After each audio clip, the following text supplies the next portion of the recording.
Oftentimes you hear elected politicians say, I couldn't do anything about that because it is a board that make that decision. We're going to get into that with Ginny Roth. But before that, of course, please ask your friends to subscribe. You subscribe, and PayPal, because we have to stay on the air. As I said, Ginny, you're the smart brains with Crestview. You advise businesses. We've heard it for years. When ministers want to hide behind something, they say, oh, no, there's a body that made that decision. I couldn't possibly interfere. But now increasingly, particularly in Ontario, and sometimes in Alberta, with that activist premier, who we both know, they're saying, listen, I'm responsible and I'll make those decisions. And do you think that is a growing trend, and is it a good trend? Yeah, look, I think this has a bit to do with populism, right? There was a time when a period in politics where the public wanted experts to make decisions. They wanted neutral, apolitical experts to be the trusted ones. Now we know that experts don't know everything. And then the experts let us all down. Yes. And so now people are saying, wait a minute, I want someone that I can hold accountable. I want to know who doesn't get my vote if they mess up. I want to know who made this decision so I can vote accordingly. And I think politicians get that. So Danielle Smith, very attuned to that, obviously. I think you're right, the Ford government as well. And I think a future Poilievre government would be the same way. They kind of understand how the public's feeling. The public sentiment right now is, I don't want to know which neutral expert you farmed this out to.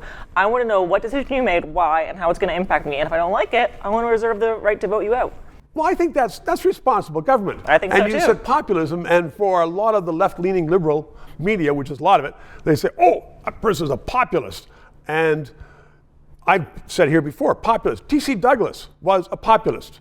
Pierre Trudeau was a populist. That means you're doing something that people agree with. It's become a dirty word. Well, the left like their experts because they say their experts are neutral, but they're not. I mean, look at the Senate, right? I mean, Trudeau said, I'm not going to appoint partisans to the Senate. I'm going to appoint neutral experts in their field. Right. And yet they're all from the same Laurentian elite, think the same way, act the same way, which is fine, but call it what it is. It's your appointees, right?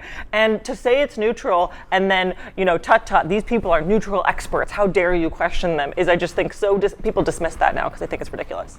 No, I think you're absolutely right. And experts, a lot of experts were for all these deals with climate change, and now people are saying, well, there's other experts now who say you guys are in it. There's also the people who said, don't wear masks. Oh, no, wait, masks will save your life. Oh, no, wait, I changed my mind. Don't wear masks again. This week it's a mask. Next week it isn't. They're the people that close schools when kids shouldn't get to school. It's ridiculous. But the problem, though, is if we leave it to elected politicians, we may have some politicians with bad judgment. Someone who says, I'm going on a Christmas holiday, $10,000 a night from a friend, and it's okay, i.e. bad judgment. So if we have people that are bad judgment, without those quote experts, it could get worse. Yeah, but that's why you vote them out. And that's why I think leaders and candidates should be really clear about what they'll do and how they'll do it, and leave it up to the voters to decide. Ginny Roth. How refreshing. Thanks very much. 3 minutes. This show provides independent analysis of the issues. We are not paid by the government. And as I am finding, so much business in Canada relies upon various governments that they don't want to sponsor or advertise on a show which may become controversial, which talks about liberty, freedoms, sometimes criticizes government. I've had guests on that support the government. But people are saying, you know what? We don't want to bite the hand that feeds us, i.e. government, which is why I hope you'll subscribe and contribute to keep this show on the air.